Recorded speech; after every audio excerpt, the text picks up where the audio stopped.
قرآن کریم کے پہلے صفحے سے شروع ہو جائے نا تو قرآن کریم کے پہلے صفحے میں اللہ ہمیں سورۃ فاتحہ میں سمجھاتے ہیں کہ مجھ سے صراط مستقیم مانگو، سیدھا راستہ، اہدنا الصراط المستقیم۔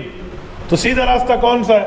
کہا جا سکتا تھا قرآن والا، حدیث والا، یہ راستہ سیدھا ہے۔ اللہ نے یوں نہیں فرمایا، فرمایا صراط الذین انعمت علیہم، ان لوگوں کا راستہ مانگو جن پر میں نے انعام کیا ہے۔ مجھے بتائیں جب حضور علیہ السلام پر یہ آیت اتر رہی تھی، رسول اللہ کا تو درجہ ہے ہی دنیا میں سب سے بڑا، انعام یافتہ طبقہ حضور کے علاوہ کون تھا؟ حضور کے صحابہ تھے نا۔ انعمت علیہم کا پہلا مصداق جن پر یہ آیت 100% فٹ ہوتی ہے وہ رسول اللہ کی جماعت ہے، حضور علیہ السلام کے صحابہ ہیں۔ تو قرآن کریم نے پہلے صفحے پہ رسول اللہ صلی اللہ علیہ وآلہ وسلم کے صحابہ کے عظمت کو بیان فرمایا۔ اور قرآن کریم کا آخری صفحہ اٹھا لیں، قل اعوذ برب الناس ملک الناس الہ الناس من شر الوسواس الخناس۔ اللہ پاک یہاں ہمیں پناہ مانگنا سکھا رہے ہیں، پہلے صفحے پہ ہدایت مانگنا، آخری صفحے پہ قرآن کریم میں پناہ مانگنا سکھا رہے ہیں۔ فرمایا پناہ مانگو، کیسے؟ قل، اے پیارے پیغمبر یہ ارشاد فرما دے، اعوذ، میں پناہ مانگتا ہوں، برب الناس، لوگوں کے اللہ سے، ملک الناس، جو لوگوں کا بادشاہ ہے، الہ الناس، مشکل میں ان کی مدد کرنے والا ہے، کس سے؟ من شر الوسواس الخناس، اس شیطان سے جو لوگوں کے دلوں میں وسوسہ ڈالتا ہے۔ الذی یوسوس فی صدور الناس من الجنۃ والناس، وہ جن بھی ہو سکتا ہے، انسان بھی ہو سکتا ہے۔ شیطانوں کی اصل شیطان تو جن ہے، لیکن کوئی انسان شیطان کا کہنا مان کے شیطان بن جائے تو قرآن نے اس سے بھی پناہ مانگنے کی بات کی ہے۔ میں آپ سے ایک جملہ پوچھتا ہوں، ذرا مجھے آپ ذہن حاضر رکھ کے جواب دیجئے۔ یہ قل اعوذ برب الناس، لوگوں کا رب ہے، اس کی پناہ مانگو۔ ملک الناس، لوگوں کا بادشاہ ہے۔ الہ الناس، لوگوں کو مشکل میں ان کی داد رسی کرنے والا ہے۔ مجھے ایمان سے بتائیں، اللہ کو وحدہ لا شریک اس وقت کافر مانتے تھے یا صحابہ مانتے تھے؟ بولیے، جب یہ آیت اتر رہی تھی کون مانتا تھا؟ حضور کے صحابہ۔ ملک الناس حضور کے صحابہ، الہ الناس حضور کے صحابہ۔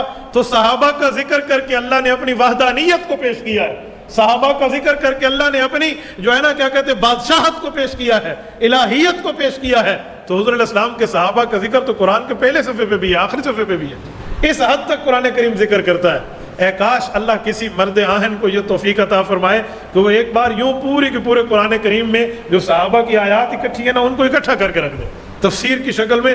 خدا کی قسم بہت آسان کام ہے، میں دعائیں مانگتا رہتا ہوں، اللہ کسی فضیلت والے سے کام ضرور لے گا۔ قرآن کریم کے پہلے صفحے سے آخری صفحے تک یہ میں نے صرف جھلکی دی ہے۔ میں آپ کے سامنے قرآن کریم کے دوسرے رکوع سے ایک آیت پڑھتا ہوں، سورۃ بقرہ کے دوسرے رکوع سے، اور اس کا ترجمہ رکھتا ہوں اور اس کا مطلب آپ کو سمجھاتا ہوں۔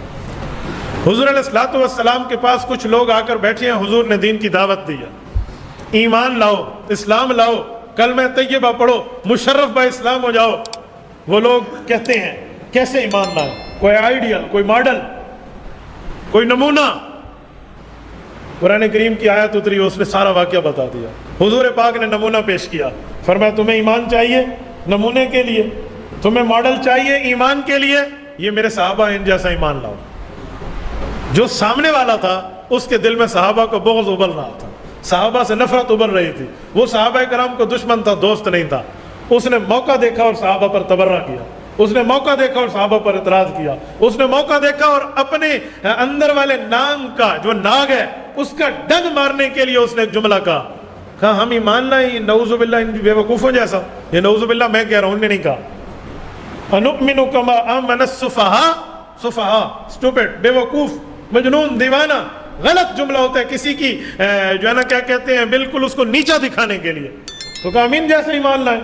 مجھے ایمان سے بتائیں، جب رسول اللہ ماڈل پیش کر رہے ہیں ایمان لانے کے لیے، آئیڈیل پیش کر رہے ہیں ایمان لانے کے لیے، نمونہ دے رہے ہیں کسی کو ایمان لانے کے لیے، اور اگلا ٹھٹھا مذاق اڑائے، تنزیہاً اس پر بات کرے اور اس پر جو ہے نا کیا کہتے ہیں ہنسی اڑائے، تو رسول اللہ کے دل کو تکلیف پہنچی ہوگی نہیں؟ حضور علیہ السلام جواب دینے لگے، حضور کا جواب ابھی نہیں آیا، اللہ کا جواب پہلے آیا۔ یہ قرآن کریم کی آیت میں آپ کی خدمت میں یہ پہلے پارے سے پڑھ رہا ہوں، سورۃ بقرہ سے پڑھ رہا ہوں، رکوع نمبر 2 سے پڑھ رہا ہوں۔ توجہ رکھنا، یہ آیت ہر بندہ پڑھتا ہے، کبھی اس کی تفسیر بھی سمجھ لیں۔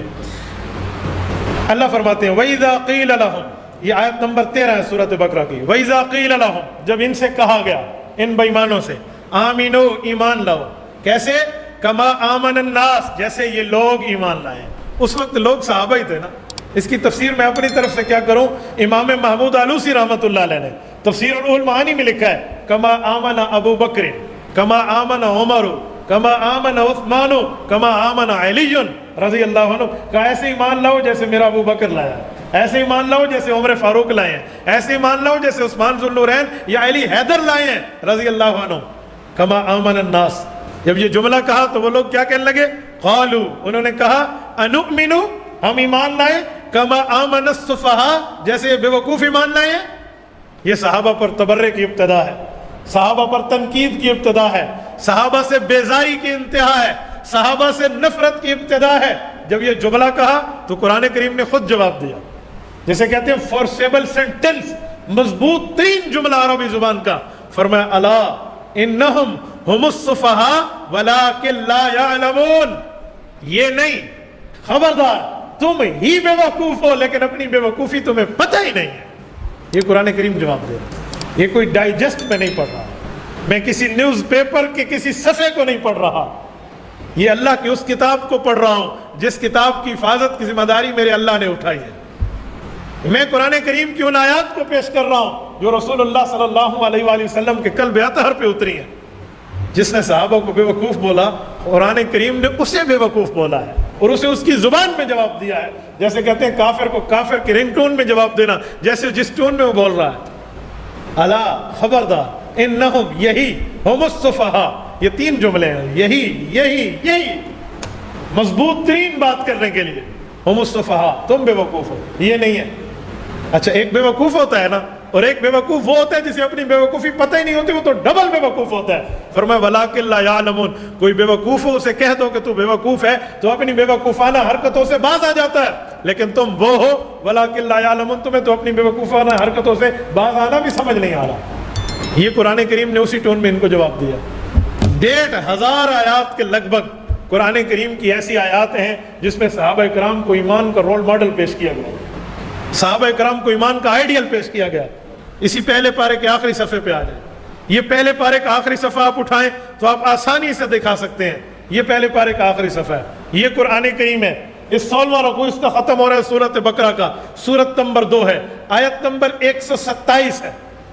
اللہ پاک نے صحابہ کرام کی ذات کے لیے کیا جملہ ارشاد فرمایا؟